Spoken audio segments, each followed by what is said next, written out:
अनायकैकनायकं विनाशिते भदैत्यकं नताशुभाशुनाशकं नमामि तं विनायकम्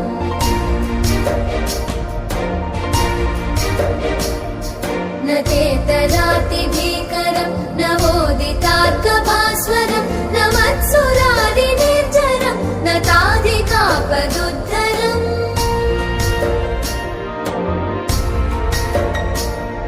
सुरेश्वरं निधीश्वरं गजेश्वरं गणेश्वरं महेश्वरं तमाश्रये परात्परं निरन्तरम्